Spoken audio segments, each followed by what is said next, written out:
আসসালামু আলাইকুম রহমতুল্লাহ। চলে আসলাম পুনরায় অন্য একটি ভিডিওতে। এখন আসছে হচ্ছে গিয়ে কক্সবাজারের কাঁকড়া বিচ নামে পরিচিত একটি বিচে।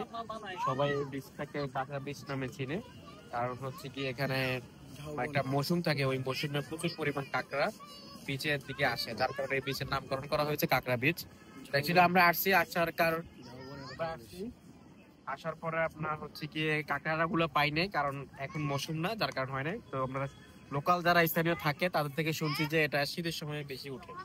যাই হোক, এটা প্রবেশ করতে অনেক সুন্দর লাগছে। কালকে পাহাড় আছে, উঁচু পাহাড়, আর যে লম্বা পাশের সাগর একটা আছে, আর হচ্ছে দুই পাশে ঝাউবন, মাঝখানে বিশাল একটা পথ।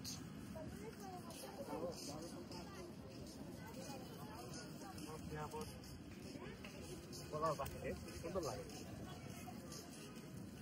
যাচ্ছি ভিতরে, আপনারা যাবেন আমার সাথে, দেখা হবে পরবর্তী ভিডিওতে।